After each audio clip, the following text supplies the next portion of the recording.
Race of mercy ministries Anantapuram వీక్షకులందరికీ ప్రభు అయిన యేసుక్రీస్తు వారి శుభనామంలో మీ అందరికీ నా వందనాలు తెలియజేస్తూ ఉన్నాను. మీ అందరూ చూపుతున్న ఆదరాభిమానాలను బట్టి వాక్యాన్ని నాలో నుండి దేవుడు విడుదల చేయటానికి దేవుడు చూపుతున్న కృపను బట్టి దేవదేవుడైన యేసు ప్రభు వారికి స్తుతి చెల్లిస్తున్నాను. మీకు కూడా నా వందనాలు. మనమందరం కూడా దేవుని పరిచర్యను కడుతున్నాం. దేవుని రాజ్యం కట్టుటలో జతపని వారం అన్నది నా ఉద్దేశం. అపోస్తులైన పౌలు గారు కొరింథీ సంఘంలో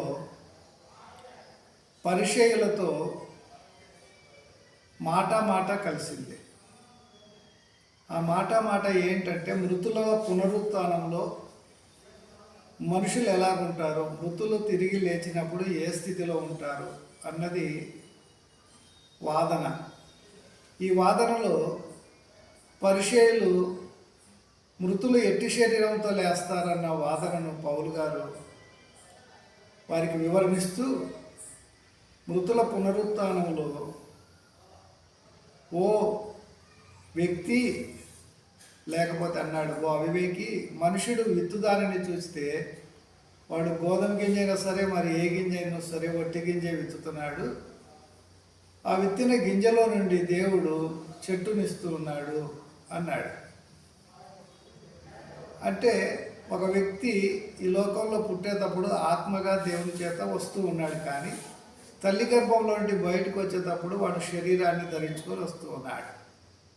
గోధుమ గింజ చచ్చి చెట్టు అయినట్టు ఈ చెట్టు కూడా తన పంట ఇచ్చే సమయంలో అది చనిపోతూ పంటను చేతికిస్తుంది. ఆ పంటను ఇచ్చేటప్పుడు ఏ విత్తనాన్ని విత్తారో అదే పంట చేతికి వస్తుంది. అలాగే మనిషి కూడా తల్లి గర్భంలో నుండి బయటకు వచ్చేటప్పుడు మనిషి, కానీ భూగర్భంలో నుండి బయటకు వచ్చేటప్పుడు అతడు ఆత్మ. అలాగే యేసుక్రీస్తు ప్రభువును మనము చూసినప్పుడు, యేసుక్రీస్తు ప్రభు మానవుల పాప పరిహారం శిలువలో చనిపోయేటప్పుడు, శిలువలో మనిషి, సమాధి గర్భంలోకి వెళ్ళేంత వరకు మనిషి, గర్భప్రవేశం చేసిన తర్వాత ఆయన వాగ్దానం ప్రకారం 3వ రోజు సమాధి చేయించి లేచేటప్పుడు ఆయన మహిమా స్వరూపుడు, ఆత్మ. మృతుల పునరుత్థానంలో క్రీస్తు ఆత్మగా ఉన్నాడు.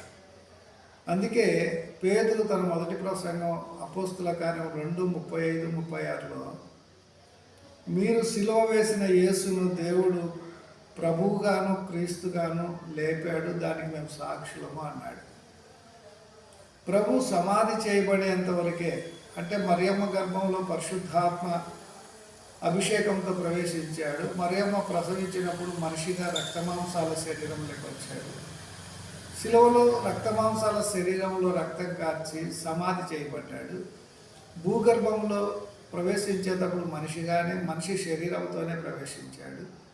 సమాధిని జయించి లేచేటప్పుడు ఆయన మనిషిగా లేయలేదు, మహిమాన్వితుడిగా, మహిమా స్వరూపుడుగా లేచాడు. ఆయన పునరుత్థానంలో మహిమా స్వరూపంలో ఉన్నాడు. అలాగే మనం కూడా క్రీస్తును మాదిరిగా తీసుకున్నప్పుడు మృతుల పునరుత్థానంలో మనం కూడా ప్రభు రాకడలో మహిమా శరీరులుగా లేస్తాం. దీనిని గురించే సద్దూకైలతో మత్తయి సువార్త 22లో మాట జరిగినప్పుడు, మృతుల పునరుత్థానంలో స్త్రీలు ఉండరు, పురుషులు ఉన్నట్టు పెళ్లి చేసుకోరు, పెళ్లికి ఇవ్వబడరు, దేవదూతల వలె ఉంటారన్న మాటను మరొకసారి జ్ఞాపకం చేసుకోవచ్చు. కనుక మృతుల పునరుత్థానంలో మనిషి ఆత్మగా ఉంటాడు, కానీ రక్తమాంసాల శరీరంలో ఉన్నాడు. ఆదాము పాపము చేయటం ద్వారా రక్తమాంసాల శరీరంలోకి రావటం జరిగింది. ఈ పాపంలో ఉండి మనమందరం పతనం అయిపోతూ ఉంటే మనల్ని వెతికి రక్షించటానికి దేవుడు కూడా రక్తమాంసాల శరీరం ధరించుకొని లోకానికి వచ్చాడు. ఈ రక్తమాంసాల శరీరంలో యేసు సిలువ వేయబడ్డాడు, సమాధి చేయబడ్డాడు. సమాధిలో అంటాడు, ఓ మరణమా నీ ముళ్ళు ఎక్కడ, ఓ మరణమా విజయం ఎక్కడ అని సవాలు విసురుతూ ఆయన సమాధి జయించి లేచేటప్పుడు యేసుగా కాదు, పునరుత్థానుడైన క్రీస్తుగా లేచాడు. అంటే గొంగలి పురుగు చనిపోకముందు, అంటే నిద్రావస్థకి వెళ్ళకముందు గొంగలి పురుగు, అది నిద్రావస్థలో ఆ దశలో ఉండి బయటకు వచ్చేటప్పుడు సీతాకోక చిలుక రూపాంతరం.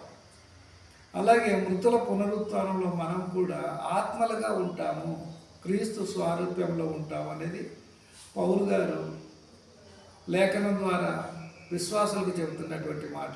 అందుకే కొరింథీ మొదటి పత్రిక 15:19లో ఈ జీవితకాలం మట్టుకే మనం క్రీస్తునందు నిరీక్షణ ఉంచి చనిపోతే అంతకంటే దౌర్భాగ్యుడే లేడు అంటాడు, అంటే దరిద్రుడే లేడు అంటాడు. ఎందుకంటే శరీరంలో మాత్రమే నువ్వు క్రీస్తును ధరించుకున్న విశ్వసించావు, కానీ మృతుల పునరుత్థానాన్ని కూర్చిన అవగాహన లేదు. కాబట్టి పునరుత్థాన మహిమ రూపం ఎలాగుంటుందో తెలియక చనిపోతే, పునరుత్థాన అభిషేకమును గురించి లేకపోతే, మనం పునరుత్థాన ప్రవేశం చేయకపోతే మనం పేరు క్రైస్తవులంగానే మిగిలిపోతాము. మనం పేరు క్రైస్తవులుగా మిగిలిపోకుండా క్రీస్తు వారసులముగా ఉండాలంటే పునరుత్థానంలో మనము క్రీస్తు స్వారూప్యంలోకి రావాలి. అందుకే యోహాను రాసిన మొదటి పత్రిక 3వ అధ్యాయం 2వ వచనంలో ఆయన రాకడలో మనము ఆయన పోలికలోనే ఉంటాము అంటాడు. కనుక మృతుల పునరుత్థానంలో మనమందరం కూడా ఈ రక్తమాంసాల శరీరంలో ఉన్నాం, ఆత్మస్వరూపంలో ఉంటాం, మహిమా దేహాలతో ఉంటాం అన్నది సందేశం. కనుక మన నిరీక్షణ జీవితకాలం మట్టుకే క్రైస్తవం అనిపించుకోవడం కాదు, కానీ క్రీస్తు ఆత్మలో మనం జీవిస్తూ యాత్ర ముగించిన తర్వాత కూడా తెస్సలోనికి రాసిన మొదటి పత్రిక 4:16 ప్రకారం ప్రభు ఆర్భాటముతో వచ్చినప్పుడు, కడబురతో వచ్చినప్పుడు మృతుల పునరుత్థానంలో క్రీస్తునందున్న వారు మొదట లేస్తారంటే క్రీస్తును కలిగి పరిశుద్ధాత్మ అనుభవంలో జీవించి చనిపోయిన వారు, పరదేశ అనుభవంలో ఉన్నవారు సమాధిని జయించి లేస్తారు, క్రీస్తు పోలికలో ఉంటారు. ఆ మీదట సజీవంగా ఉన్న మనం కూడా రూపాంతరం చెంది వారిలాగా క్రీస్తు పోలికలోకి వెళ్తాం. అప్పుడు మనం మేఘాల మీద గొర్రెపిల్ల పెళ్లి విందుకు వధువు సంఘముగా కొనిపోబడతామన్నది సారాంశం. కనుక మృతుల పునరుత్థానంలో మనుషులు ఉండరు, ఆత్మలుగా దేవదూతల వలె ఉంటారన్నది సందేశం. దేవుడి మాటలు దీవించును గాక. ఆమేన్.